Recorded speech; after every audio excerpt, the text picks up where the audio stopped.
Chapter 21. With all of the above in mind, the general matter of the inter-inclusions of the three emanated lines may be understood. The Sfirot of Chochmah, Chesed and Netzach are to the right, Bina, Gevurah and Hod are to the left, and Da'at, Tiferet and Yesod are in the middle. Now, it is stated in Pardes that the inner aspect of Keter, which is called Keter of Keter, is not divided into three lines. It is only from the external aspect of Keter that the three lines separate. In other words, it is from the aspect of Chochmah of Keter that a distinction of three lines begins, as known regarding the Kabbalistic intentions of the words the great, the mighty, and the awesome, etc. The explanation of these matters is that the aspect of the inter-inclusions of the right and left lines, one with the other, is specifically by means of the middle line.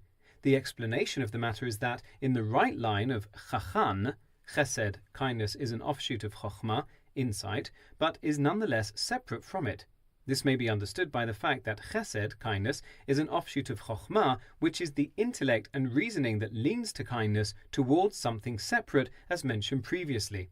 Similarly, Netzach, conquest, is an offshoot of Chesed, but is nonetheless separate from it. This is to say that the quality of kindness necessitates the aspect of triumph in order to bring the kindness into actualization. On the other hand, the left line of Bogah is the opposite of the above. For example, the emotional quality of judgment branches out from an intellect which leans towards judgment. In this manner, Bina gives rise to Gevurah, as stated, I am Bina, Gevurah is mine. For as known, Chochmah leans towards kindness, while judgments are aroused from Bina. This accords with the statement of Eitz Chaim that Abba, father, is the source of the kindnesses, and Ima, mother, is the source of the judgments, as known. Now, the aspect of the inter-inclusion of these two opposite lines, so that they come to be connected and synthesized as one, is by means of the middle line of Dati. For example, Da'at is the aspect of the median conduct which tips the mind from intellectual kindness to intellectual sternness, and is therefore called the leaning Da'at. For example, the verse, I will not continue to curse the earth because of mankind, because the inclination of man's heart is evil from his youth.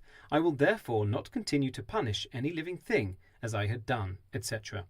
becomes an intellectual reasoning for merit, though at first this very same intellectual reasoning leaned toward judgment, as stated, and Hashem saw that the wickedness of man was great in the earth, and that all the impulse of the thoughts of his heart was only evil continually. And Hashem repented that he had made man on earth, etc. There are many other cases similar to this, as explained elsewhere. We find that specifically in Da'at, the two conceptual opposites of Chesed, kindness, and Gevurah, judgment, become connected. That is, it may lean toward kindness in one manner and towards judgment in another manner, and the like, even in regard to the same case.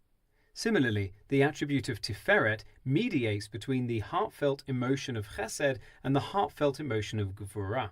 An example of this is the quality of mercy, which can only take place subsequent to the quality of judgment. This is to say that although he is found guilty, mercy releases him.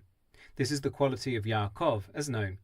Likewise, the aspect of Yesod is a mediator which inter-includes the two opposite gut emotions of Netzach and Hod. This is the matter of the kidneys which counsel, either yes or no.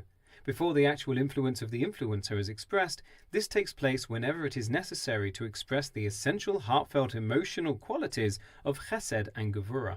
For example, in every deliberation of Da'at, the final decision comes about through the tipping of the intellectual balance. Then, after the verdict has been reached, it is weighed upon the righteous scales, which are Netzach and Hod, to determine exactly how to bring the influence out to the recipient. This then is the general matter of the middle line of Dati, which connects the two lines to its right and left. Now, as known, the particulars of how the Sfirot are inter-included are called the 12 diagonal lines, Yud, Bet, Gvulei, Alachson, whereas the middle line is called the inner beam, for it runs through one end to the other. In other words, it reaches up to the inner aspect of Keter, which itself is higher than the division into lines. It is for this reason that the middle line possesses the power to unify and synthesize the two opposite lines to its right and left. Now for the explanation of the matter of the inner Keter of the emanated, Atzilut, which is called Keter of Keter, and is the aspect of Keter of Atik Yomin and Arich Anpin, etc. This is the aspect of the desire and pleasure which come in a revealed fashion. It is called the light of Keter and likewise includes 10 Sefirot within it. However, the aspect of Chokhmah of Keter is the reasoning for the desire and is called the hidden reason of the desire. Similarly, Keter contains a Chesed and a Netzach, etc., until the aspect of Malchut of Keter.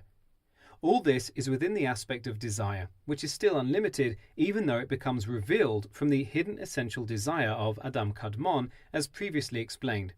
It is for this reason that the emotional sphirot of the desire and pleasure, i.e. Keter itself, are called the days of old in comparison to the emotional sphirot of the levels of Chokhmah, insight, and Binah, comprehension themselves, which come about in a limited fashion, that is, only according to the limitations of revealed intellect, as will be explained. It is only from the external aspect of Keter that there comes about a division into 3 lines. This is because, in the hidden reason for the desire is already regarded as being divided into Chesed, Gvura, and the intermediary quality of Tiferet. However, in Keter of Keter, which is beyond the hidden reason for the desire, it is still only a simple, essential desire, altogether beyond reason. This is because a desire is altogether beyond reason, even a hidden reason. This is similar to the matter of be silent, thus it arose in thought, etc., as explained elsewhere. Therefore, although this level of Keter comes into revelation from the lowest aspect of the concealed desire of the aspect of Adam Kadmon, as explained at the end of chapter 19, it is nonetheless above divisions of right and left. About this it states, and the curtain shall be for you as a separation between the holy and the holy of holies. This refers to the aspect of the space, Parsa, separating Keter of Keter from Chokhmah of Keter. This is the aspect of the Kuma di Avira, the airy membrane, as explained elsewhere at length. For this reason we say in our prayers, may it be desirable before you, that is, before the Parsa. Since it is above division, it can therefore change from a desire of judgment to a desire of kindness and the like. This will suffice for those of understanding.